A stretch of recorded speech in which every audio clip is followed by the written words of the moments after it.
Bonjour, bonjour. Bonjour. Alors, est-ce que vous nous entendez? N'hésitez pas à répondre dans le chat.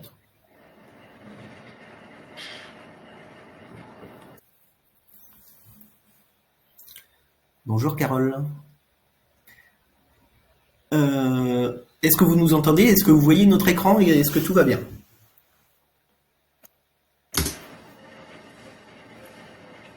Super, merci Carole. Bonjour François. Alors, on va attendre. Ce que je vous propose, c'est qu'on attend de 10h02 pour les quelques retardataires, et puis on démarre l'événement à 10h02. Voilà, on donne juste 2 minutes pour ceux qui ont un peu de mal à se connecter ce matin. Ce qui est normal pour un vendredi matin, non? Ouais, et puis il fait beau. Ouais. Enfin, chez nous, il fait beau.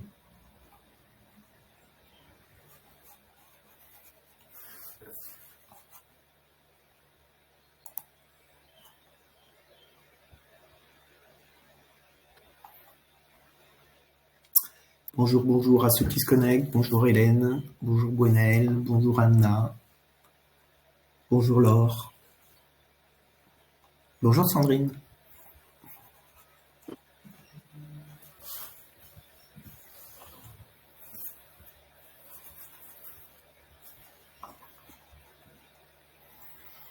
Bonjour Florent.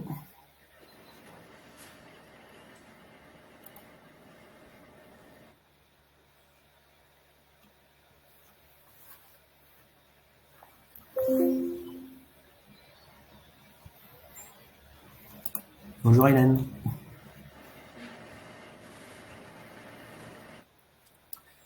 Alors, encore 2 petites minutes et puis on démarre tout doucement. Juste quelques petites instructions. Ce qu'on vous propose, c'est d'être ensemble pendant 45 minutes, de consacrer 35 minutes plutôt à notre présentation et 10 minutes aux questions-réponses. Par contre, soyez assez interactifs, c'est-à-dire que s'il y a une slide qui vous interpelle et que vous avez tout de suite envie de faire une remarque ou de poser une question, n'hésitez pas à le mettre dans le chat. Sandrine et moi, on fera en sorte de le suivre et de le relayer. Par contre, si c'est une question plutôt pour la fin, n'hésitez pas plutôt à le mettre dans l'onglet questions. Et ça nous permettra de pouvoir d'y répondre en fin de session. Ou pendant la session, si on a la possibilité de le faire, hein, bien sûr.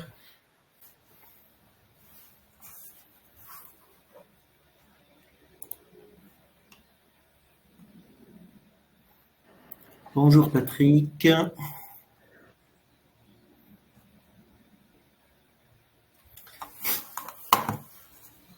Eh bien, je vous propose de démarrer. C'est parti. Allez, c'est parti. D'abord, on vous remercie d'être présents, tous. Moi, je voulais remercier Sandrine de m'avoir lancé l'idée de faire un webinaire, parce que c'est quand même elle qui a eu.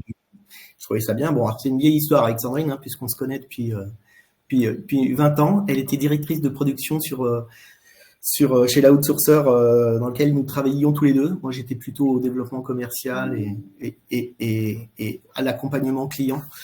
Donc parfois, ça crée des tensions, hein, mais comme dans toute bonne relation, les tensions, ça permet aussi de se rapprocher. Donc voilà, on est resté depuis 20 ans en lien et voilà, on a de belles complémentarités dans nos expertises et voilà, je trouvais ça intéressant de pouvoir faire un webinaire en commun et de vous présenter un petit peu notre point de vue sur ce sujet-là. Oui, ça me paraissait une évidence, Patrice, de lier en fait nos savoir-faire, donc et de les présenter au plus grand nombre. Donc, je pense que ton expertise associée à la mienne nous permettront d'apporter les réponses par rapport à l'optimisation de l'expérience client. On le souhaite en tout Ouais, cas. ouais, puis dans cette vision un peu globale et comme on le dit dans le titre, un peu systémique. Tout à fait. C'est parti, on se lance? Allez, on est parti. Ok. Alors, je vais commencer par me présenter. Donc, je suis Sandrine Tassery, je suis dirigeante de Stamp Formation. Stamp Formation, c'est un organisme que j'ai créé il y a 11 ans maintenant. Avec 3 thématiques en particulier. C'est à la fois l'expérience client, le management et puis l'efficacité professionnelle. Donc, il y a en fait un catalogue de formation qui est déjà mis en place. Maintenant, j'adore, moi, c'est m'adapter complètement aux entreprises pour lesquelles je travaille. Donc, au-delà du catalogue, il y a aussi les formations sur mesure. Dans tous les cas, l'idée, c'est de mettre en confiance le client et les collaborateurs que je vais accompagner. Par une écoute empathique, je m'adapte à tout type de profil puisque j'interviens dans tout type de structure, que ça soit de l'industrie, que ça soit de l'assurance, que ça soit des associations, des centres hospitaliers. Donc une adaptation en fait sur tous les profils et des accompagnements qui vont être personnalisés. Dans mon offre de formation, je propose donc des formations courtes, mais avec un accompagnement individuel d'1 heure par collaborateur formé. Donc, ce qui permet en fait d'avoir une suite logique à la formation, c'est-à-dire qu'une fois que c'est mis en place, eh bien 2 mois après, comment est-ce que ça fonctionne? Est-ce que ils ont eu des difficultés? Si oui, lesquelles et qu'on puisse travailler ensemble. Et si pas de difficulté, de valoriser aussi ce qui a pu être mis en place. Et ça, c'est important pour le stagiaire accompagné. Donc, l'idée, c'est que pendant cette période, il y a un engagement en fait du stagiaire. Donc, l'engagement, c'est, voilà, je vais mettre en place des choses, je vais faire un plan d'action et on va valider ensemble ce plan d'action 2 mois à l'issue de cette formation. Donc, nos formations sont proposées à la fois en distanciel, en présentiel, en parcours mixte. Enfin, vraiment, il y a possibilité de complètement s'adapter aux besoins et aux attentes de l'entreprise. Donc, moi, si vous avez des questions par rapport à la formation, je vous invite donc à me contacter en fait à l'issue de ce webinaire. Patrice, je te donne la main. Donc rapidement, SmartCX. SmartCX, c'est une agence que j'ai créée il y a 4 ans. En fait, l'idée était de se dire l'expérience client, en fait, c'est énormément de chantiers. Je me suis mis à la place d'un directeur de l'expérience client et j'ai commencé à me dire, voilà, si je suis directeur de l'expérience client d'une entreprise, quels sont les chantiers que je dois ouvrir? Je dois bien sûr m'intéresser à la culture client. Comment je fais pour immerger toute l'entreprise à la culture client, l'ADN, le comportement, mais entièrement donc l'entreprise, c'est-à-dire depuis le COMEX jusqu'au collaborateur qui va sur la chaîne mettre des poignées, installer des poignées sur une fenêtre et qui doit se dire il y a un client derrière qui va ouvrir 10 000, 100 000 fois cette poignée. Donc pensée client, la fameuse posture client centrique. Un deuxième chantier qui est à partir de là de dire quels sont mes parcours clients, comment je fais pour identifier, comment on compare, comment j'achète, comment ça se passe après l'achat, donc définition des personas, etc. Ensuite, tout ce qui est organisation process, une fois que j'ai mes parcours clients, comment je mets en place, qu'est-ce que je mets en place pour que tout ça s'organise bien. Troisième chose, et c'est une partie très très importante, toute la partie data qui est là très très large puisqu'on va bien entendu du CRM en passant par les outils de relations clients, les outils de connaissances clients et donc là c'est très très vaste et souvent on a des problématiques de dette technique avec des outils qui ne se causent pas, qui ne se parlent pas, ce qui est un vrai problème dans une approche globale. Bien entendu, il faut ensuite que je fasse traiter les interactions en interne, en externe, peu importe, mais faut que j'ai du traitement de face à face, du traitement à distance, du traitement en self-care. Comment je fais pour gérer tout ça? Et bien entendu, après, il faut que je mette en place quand même les KPI, le pilotage, mes tableaux de bord, mes instances de pilotage avec mes différents intervenants et notamment bien aligner et déciloter toute la partie marketing, la partie commerciale, la partie digitale et que tout ça se cause et tire dans le même sens avec les mêmes objectifs. Et puis, bien entendu, ensuite, je dois mesurer. Est-ce que ça donne? Quelle est la satisfaction de mes clients? Quelle est la satisfaction de mes collaborateurs? On en parlera tout à l'heure, mais c'est aussi important de pouvoir évaluer, de mettre en place des baromètres à la fois clients et à la fois collaborateurs. Et puis, bien entendu, il faut, pour que ça perdure dans le temps, former tout ça. Et en fait, l'idée de Smart CX, c'est de se concentrer sur 3 cœurs de métier qui sont la partie organisation process. Moi, je suis un monsieur schéma, hein, je vais faire des pubs et puis je vais gérer des niveaux 1, des niveaux 2, et dire voilà, ça doit être traité comme ci, comme ça, voilà. La deuxième partie, c'est le pilotage. C'est de piloter effectivement et d'accompagner à mettre en place les KPI. En fait, dans cette idée-là, c'est toujours de se dire quels sont les indicateurs clés, les 5 indicateurs clés que doit disposer le directeur général, le directeur marketing, le directeur commercial, le directeur digital sur son bureau le lundi matin et qui va orienter son action pour la suite. Voilà, c'est vraiment ça l'idée, c'est ça qui me guide quand je mets en place des tableaux de bord. Et puis troisième activité qui est la partie plutôt voix du client, donc mise en place de dispositifs de NPS, de baromètre satisfaction, mais alors plutôt sur une méthodologie de appel mystère ou visite mystère. Dès qu'on rentre dans du quanti, dès qu'il y a du volume et de la technique, du redressement d'échantillonnage, du quota, du Qui 2, etc., je vais faire appel à des partenaires qui vont m'accompagner là-dessus.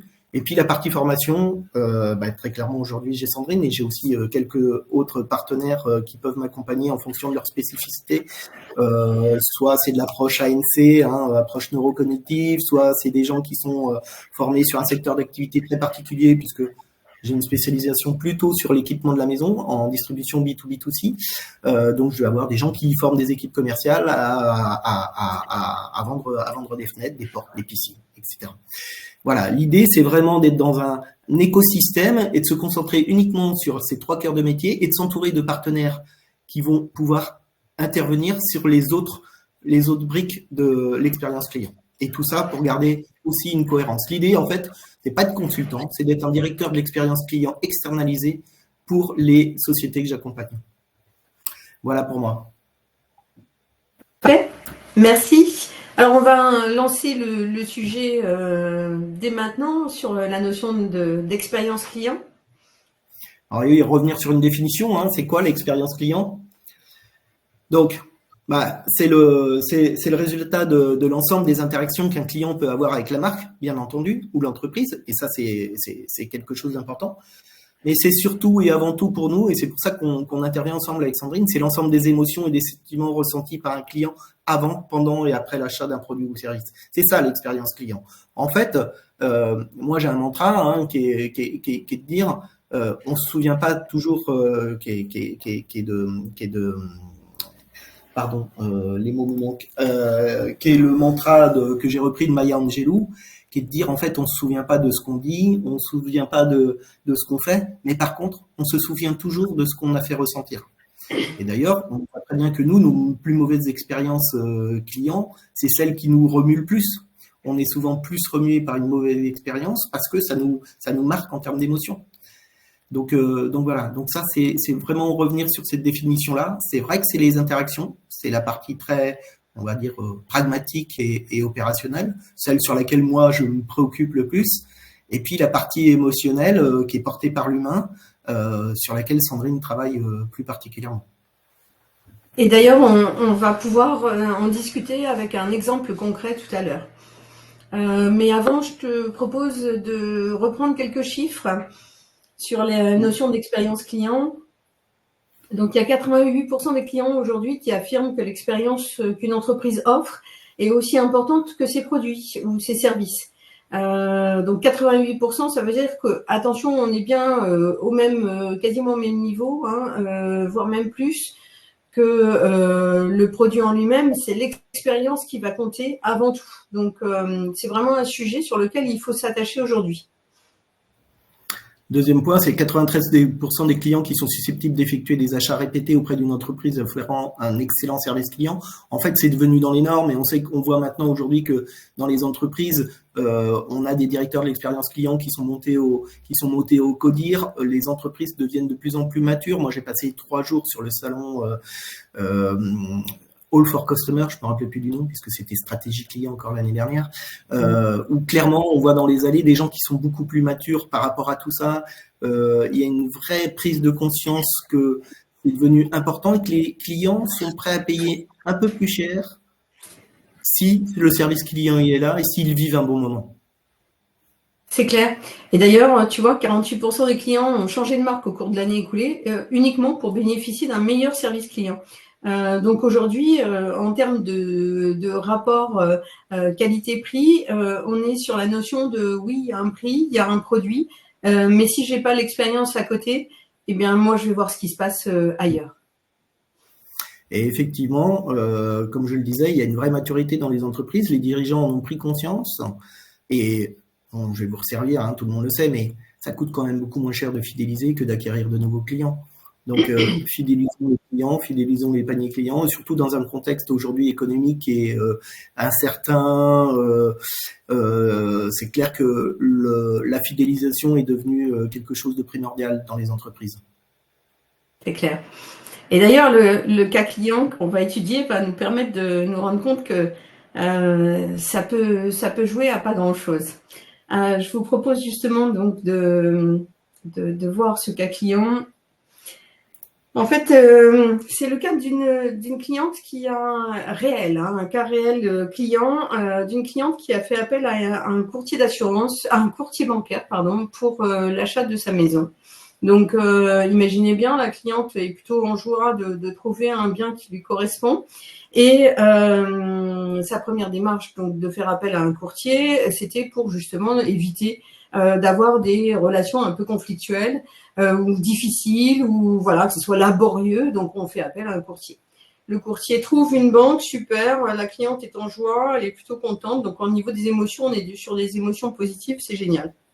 Et puis là, oui, en effet, il y a un courtier, il y a un banquier qui a été sélectionné et le banquier doit recontacter cette cliente. Donc là, la cliente, elle se dit, dans ses pensées, c'est plutôt, je vais faire confiance. Hein, j'ai fait appel à un courtier, donc je vais faire confiance. Donc elle ne dit rien, elle attend en fait que on la contacte.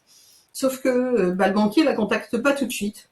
Donc là, elle se pose des questions, elle est déjà dans une notion d'émotion, d'inquiétude. Mince, pourquoi est-ce qu'il me contacte pas? Il y a peut-être un problème.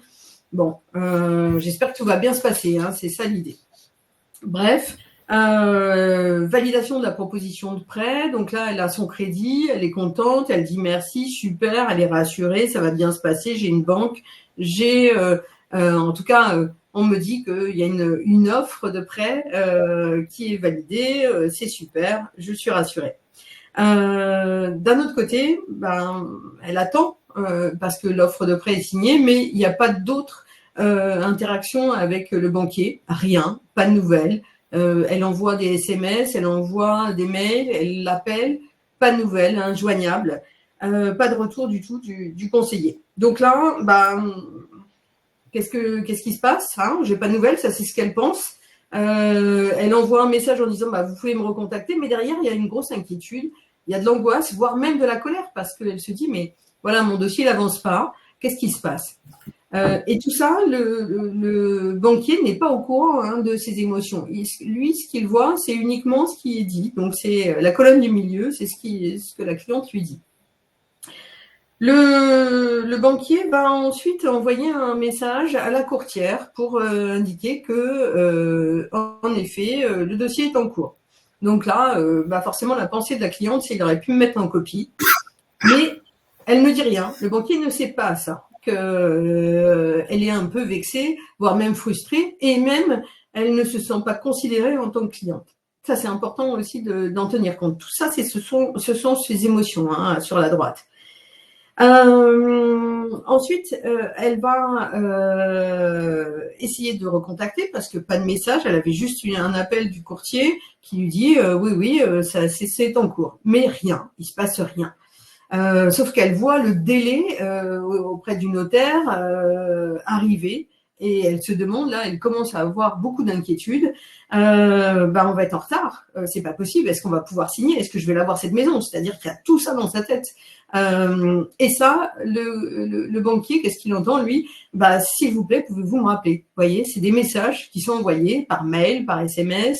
Je laisse le message, la cliente laisse le message auprès de la banque, de l'accueil. Elle est exaspérée, elle est mécontente, elle n'est pas entendue, elle en a marre, mais d'un autre côté, elle est dépendante de cette décision et de cette banque.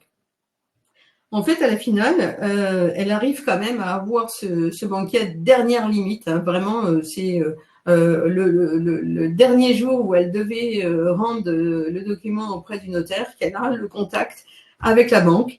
Et donc là, forcément, ses pensées, c'est eh bien, enfin, ça y est, on va y arriver. Elle dit quand même au banquier qu'elle a eu peur de ne pas pouvoir signer, que c'était limite en termes de délai. Mais dans son état d'esprit, je suis complètement déçue sur l'organisation. J'envoie des mails, il n'y a pas de réponse automatique, il y a même pas, je sais même pas s'il les reçoit les mails. J'envoie des SMS, j'ai pas de retour, j'ai rien. Est-ce que j'ai le bon numéro de téléphone? Enfin, vraiment, en termes d'organisation, il n'y a pas d'accompagnement de la part du conseiller bancaire. Donc, elle est complètement déçue. Manque de confiance même sur la suite, c'est-à-dire que demain, si j'ai besoin d'autre chose, si j'ai besoin d'un contrat, même un contrat d'assurance auprès de ma banque, est-ce que je vais aller dans cette banque-là? Vraiment, la déception, elle est forte.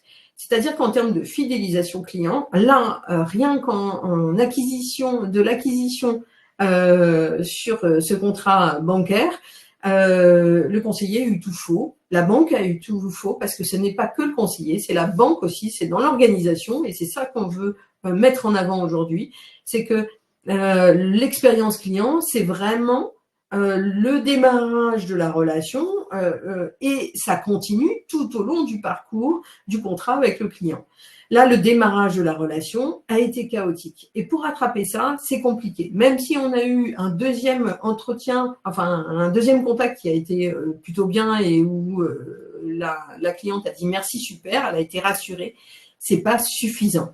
Puisque ce qu'elle attendait, en fait, cette cliente, c'était à la fois que on lui dise des choses. Elle aurait aimé plutôt qu'on lui envoie un message en lui disant bien, madame, on n'a aujourd'hui pas d'informations supplémentaires à vous communiquer, mais je vous rassure, dès que j'ai les informations, je reviens vers vous. Dans tous les cas, je reviens vers vous avant la fin de la semaine pour vous préciser quel sera le délai supplémentaire si besoin est, ou si j'ai la réponse.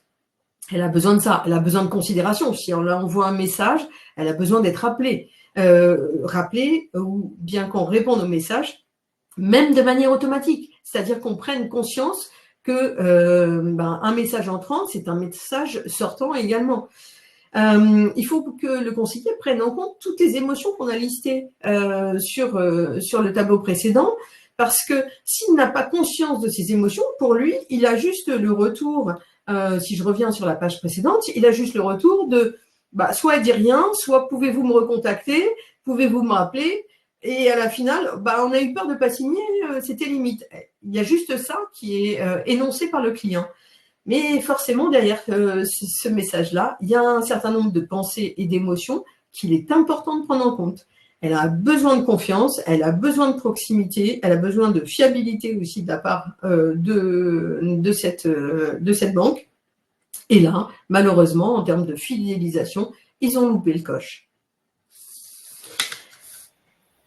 Patrice, effectivement, donc on en arrive effectivement à ce qu'on constate depuis plusieurs années sur les nouveaux comportements des consommateurs, avec des clients qui sont de plus en plus impatients, des clients qui sont de plus en plus exigeants, méfiants, authentiques, et ça, ils cherchent l'authenticité, et qui cherchent aussi à souvent être assistés. Et en fait, ces nouveaux comportements, ils sont très influencés par le e-commerce.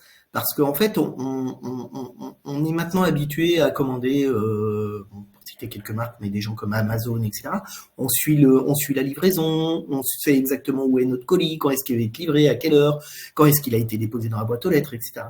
Et en fait, on arrive à des comportements de consommateurs qui, maintenant, se rejaillissent également sur ce que j'appellerais moi le commerce traditionnel, le face-à-face, avec un consommateur qui sait mieux que tout le monde, qui sait mieux que le vendeur, et surtout également qui est de moins en moins naïf vis-à-vis des pratiques marketing et commerciales.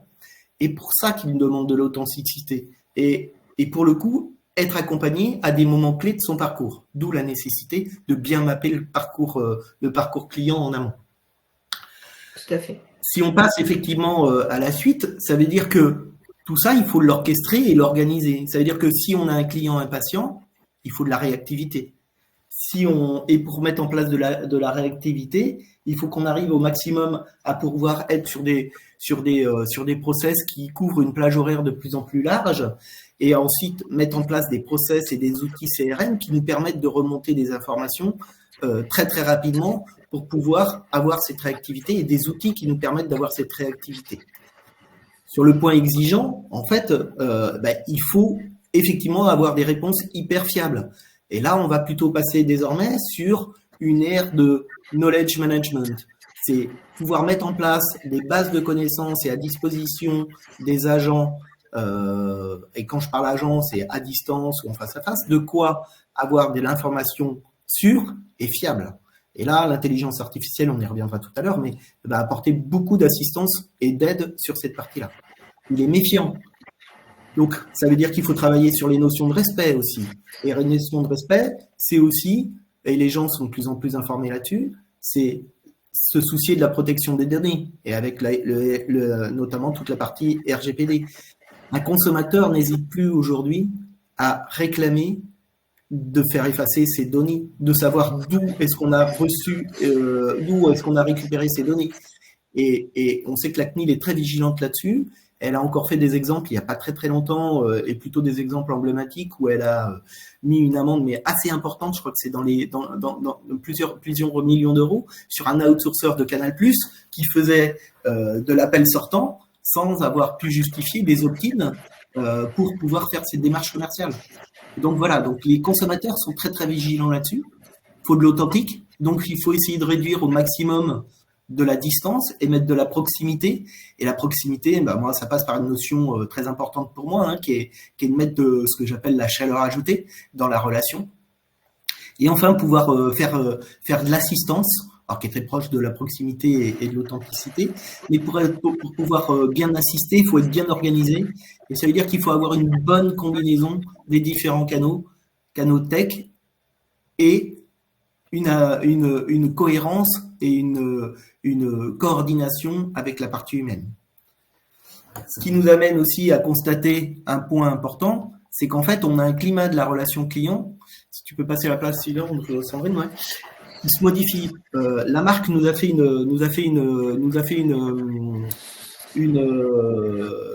présenté une étude sur donc la marque, l'association pour le management de la relation client, qui a posé la question de savoir si le climat de la relation client tendait à être plus ou moins apaisé ou plus tendu. Donc, ils ont eu 1072 réponses individuelles provenant de 294 entreprises distinctes, qui sont des entreprises qui gèrent de la relation client, qui gèrent de l'expérience client. Et en fait, ce qui est surtout remonté, c'est qu'en fait, il y avait beaucoup de perturbations qui étaient apportées par le Covid. Dans la constitution et le fonctionnement des équipes, c'est devenu très très compliqué de pouvoir gérer les plannings, intégrer le télétravail, etc. On sait très bien que les professions, la fonction de manager intermédiaire est une fonction qui souffre énormément dans les organisations, d'où l'importance de pouvoir aussi se préoccuper beaucoup des collaborateurs.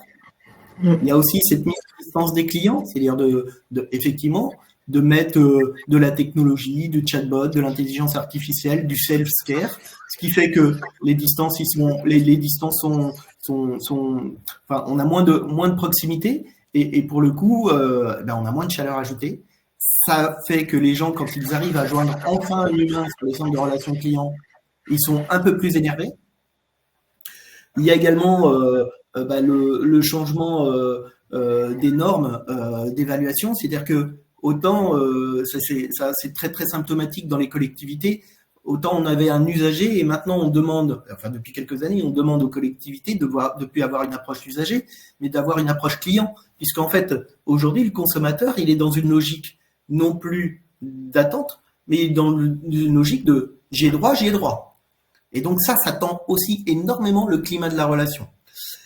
Et puis bien entendu, évidemment, il y a le facteur économique, macroéconomique, et notamment l'inflation des derniers mois. Et puis il y a aussi une autre dérive qui est remontée dans cette étude, c'est le changement au niveau du langage, c'est-à-dire que les gens sont plus agressifs, il y a moins de politesse, il y a moins de diplomatie.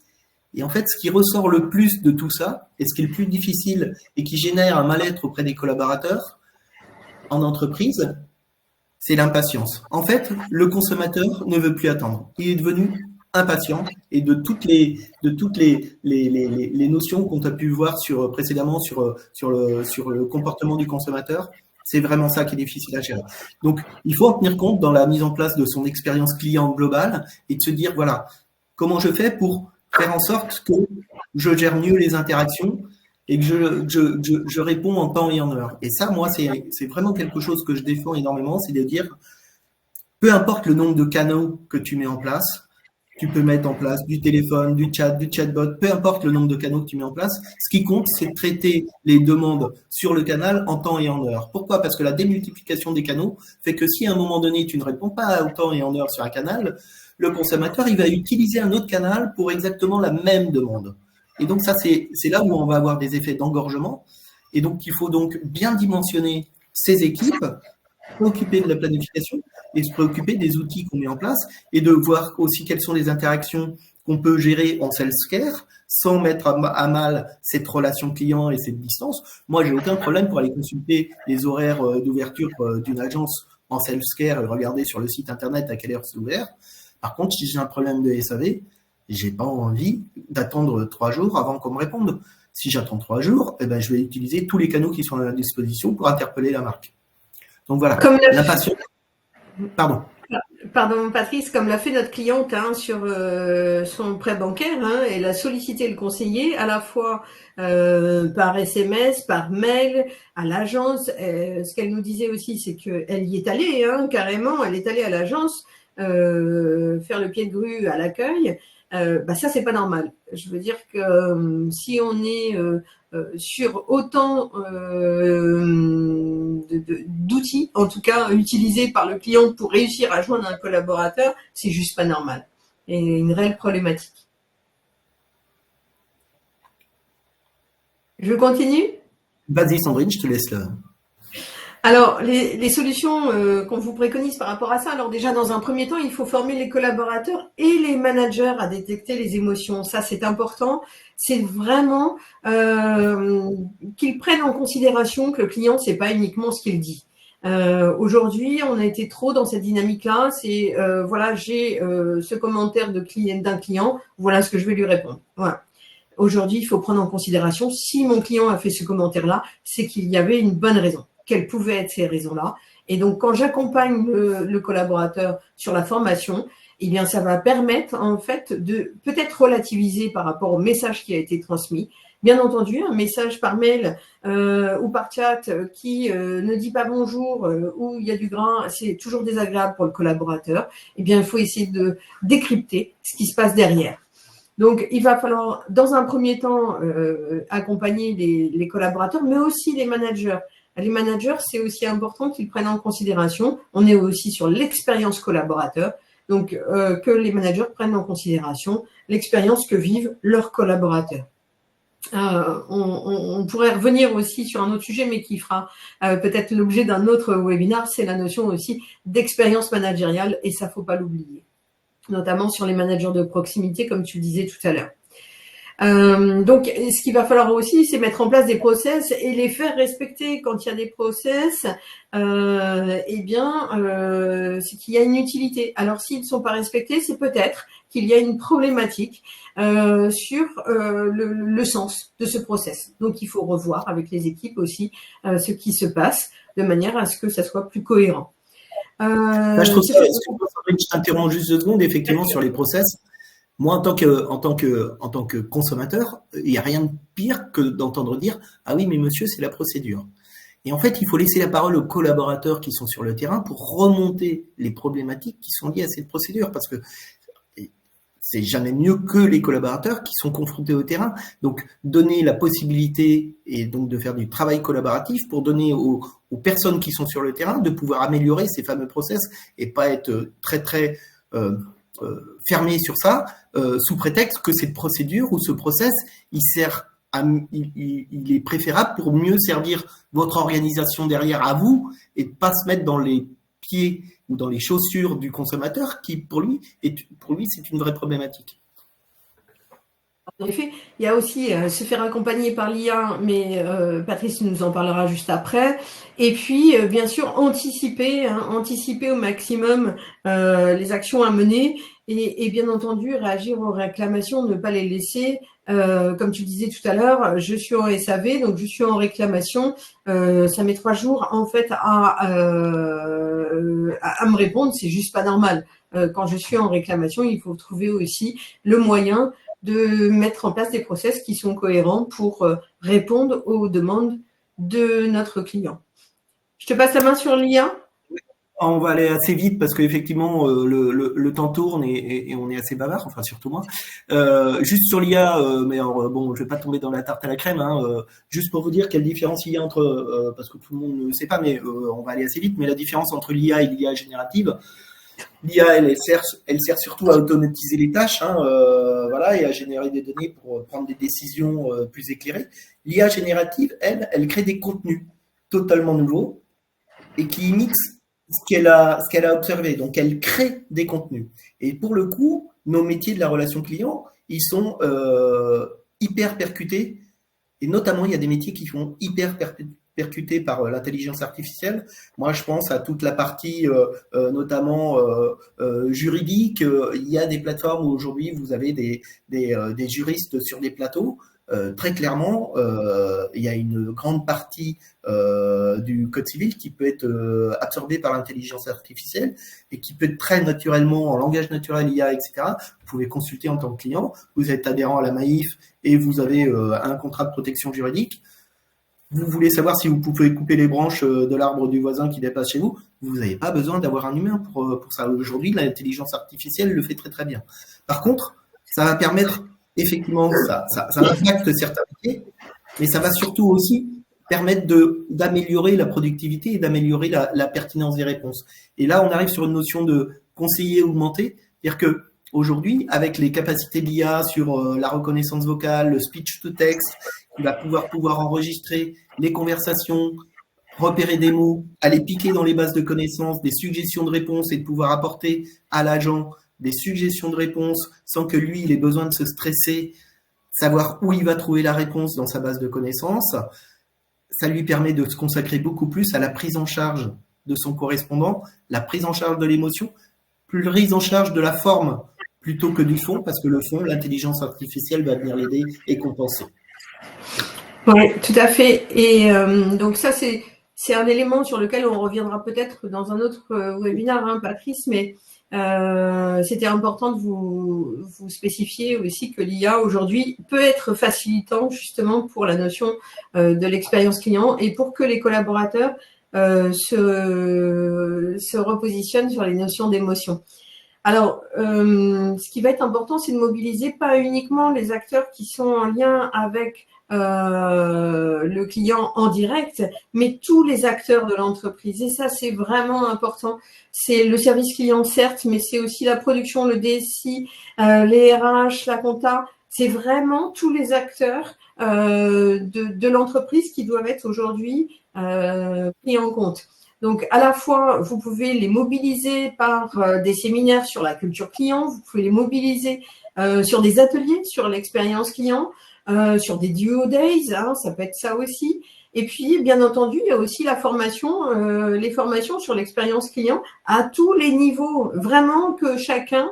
Et je vois aujourd'hui dans certaines entreprises qui sont impliquées justement par cette notion d'expérience client, ils forment vraiment tout le personnel à cette notion d'expérience client.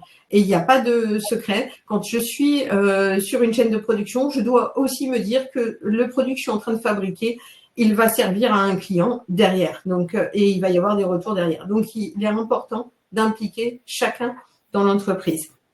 Alors, le manager, bien évidemment, va aussi être impliqué, le manager de proximité notamment.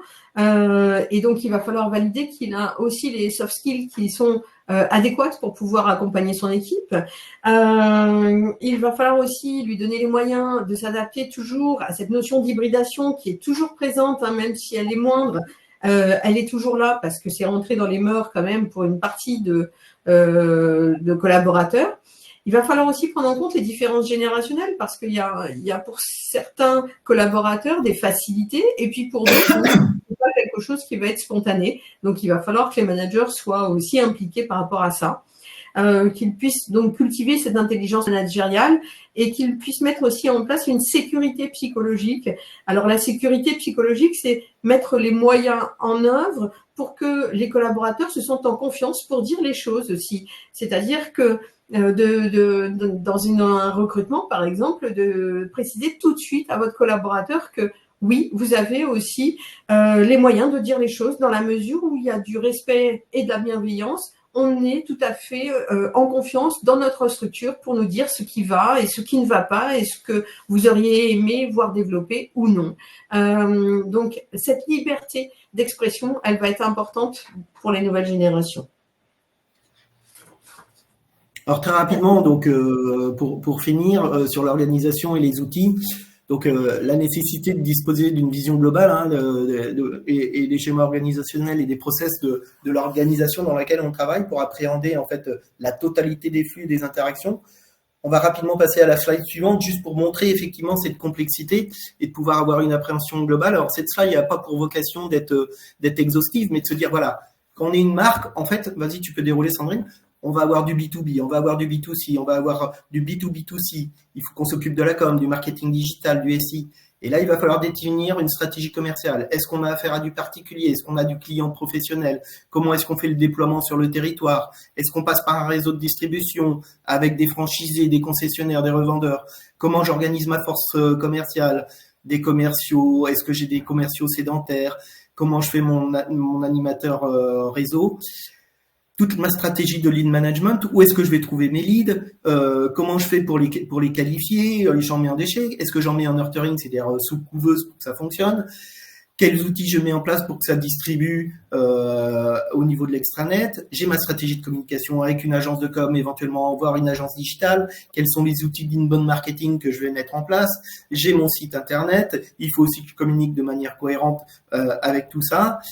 J'ai ma stratégie de relation client, quels canaux je mets en place, quels canaux j'ouvre, est-ce que je l'internalise, est-ce que je l'externalise et donc, vas-y, continue Sandrine. Il y a toute la partie data avec les CRM, les ERP, le reporting, les tableaux de bord, la satisfaction. Enfin, tout ça fait que ça donne un schéma qui est juste énorme. Et en fait, si on met en place les interactions, tu peux aller très vite là-dessus, Sandrine. Et en fait, on se rend compte que voilà, en fait, il faut une cohérence et il faut une appréhension globale. Si on n'a pas cette vision globale de tout ce qui se croise comme données, comme informations et comme relations, eh bien, on peut pas mettre. Et c'est là-dessus qu'il faut travailler pour être cohérent. En fait, faut vraiment travailler sur une appréhension globale et systémique de l'organisation pour se dire.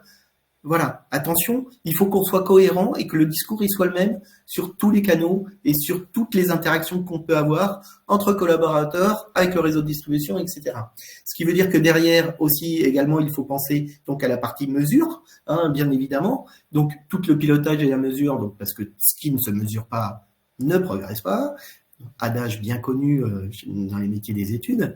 Donc après, bon, on va pas rentrer dans le détail sur le pilotage et les mesures, mais effectivement, il y a un moment donné, il faut quand même mesurer où arrivent les leads, comment est-ce que ça transforme, mettre en place tous les KPI qui permettent de bien faire ça, toute la satisfaction, toute la partie aussi importance calculée de modifier un process. Est-ce qu'il a une forte importance sur la manière dont ça va modifier le comportement? Parfois, on change un process et on passe du temps à changer quelque chose, alors que ça a très très peu d'importance sur l'expérience client au global.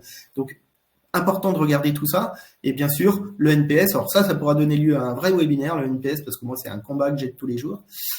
Donc, l'idée, c'est vraiment piloter l'activité afin d'ajuster les dispositifs et de pouvoir les mettre en relation avec toute la partie objectifs SMART, donc les fameux spécifique, mesurable, atteignable, réaliste et temporel, d'où le fameux Smart CX. Et enfin, pour terminer... Oui, pardon, Sandrine. Ne pas oublier d'accompagner aussi les managers hein, sur cette notion de Smart. Et donc, sur les outils, juste un rapide tour d'horizon, mais pour vous dire qu'il y a un peu de tout. On a tous les outils de marketing automation, on a les outils de gestion des interactions, téléphone, mail, chat, qui sont importants à bien mettre en place et en cohérence. Le self-care avec le chatbot et le FAQ dynamique, ça c'est une slide juste pour vous montrer un petit peu la quantité d'outils qu'il peut y avoir à mettre en place et à coordonner. Il y a toute la partie base de connaissances. On est passé d'une ère où on parlait beaucoup des canaux, où maintenant on est passé plutôt dans une ère du knowledge management. Comment j'organise bien ma connaissance pour mieux la diffuser. Les outils de ticketing, toute la partie gestion de la data, CRM, et on parlait de la dette technique, ça c'est super important. Et les outils d'assistance qui sont de plus en plus agiles et faciles à mettre en place, du type visio-assistance, le paiement sécurisé pour faciliter cette expérience client. Et puis bien sûr, toute la partie contrôle qualité, satisfaction. Tous ces outils-là sont aujourd'hui beaucoup aidés par l'intelligence artificielle, notamment le quality monitoring, qui est capable aujourd'hui de pouvoir scanner les émotions, de pouvoir évaluer comment un collaborateur s'est comporté vis-à-vis d'un interlocuteur et comment l'interlocuteur lui était au niveau des émotions. On gagne beaucoup de temps sur les centres de relations clients à pouvoir évaluer via l'intelligence artificielle, faire tout le quality monitoring. Il y a aussi un point important dans toute cette partie-là, c'est aussi toutes les plateformes de gestion des avis, puisque aussi on sait aujourd'hui qu'un consommateur, aujourd'hui, dans 94-95% des cas, elle consulte les avis avant de pouvoir prendre une décision finale. Voilà, on est désolé, on est accordé. Et juste ne pas oublier que là, ce sont des outils que vos collaborateurs vont mettre en œuvre. Donc voilà, il faut leur fournir les outils pour leur permettre de devenir meilleurs. On est désolé, on a un peu débordé. Si vous avez des questions, n'hésitez pas. Ah, je vois une question apparaître. Alors, constatez-vous comme moi une dégradation du niveau des conseillers recrutés entre relations clients. Pardon François, j'ai pas compris la fin de la relation client. En centre de relation client. Alors, Sandrine, tu as un avis là-dessus? Alors, c'est pas une dégradation du niveau des conseillers recrutés. En fait, c'est juste le recrutement devient de plus en plus difficile en fait à faire dans les centres de relations clients. L'image du centre de relations clients est tellement néfaste que c'est plus difficile en fait de recruter. Mais une fois qu'on a des gens recrutés, s'ils sont bien formés, bien accompagnés par les managers, et c'est vraiment cette politique-là sur laquelle on insiste, hein, c'est vraiment une approche systémique de cette notion d'expérience client. Si tous les éléments sont là, le collaborateur pourra se développer et avoir justement un niveau de réponse qui soit à la hauteur des attentes du client. Je pense que c'est plutôt... Ouais, vas-y. Moi, ce que je constate dans le centre de relations clients, c'est qu'en fait, il y a de plus en plus d'outils pour monter en compétence les gens. C'est-à-dire que les collaborateurs, il y a des outils qui ont été qui sont mis en place pour améliorer l'orthographe. Il y a beaucoup d'outils là-dessus pour améliorer la gestion de l'émotion. Et en fait, on va prendre des collaborateurs qu'on va faire progresser en fait. Et en fait, on récupère sur les centres de relations clients ce que l'éducation nationale nous fournit. On voit très bien que dans les tableaux, dans les classements, on n'est pas très très bon.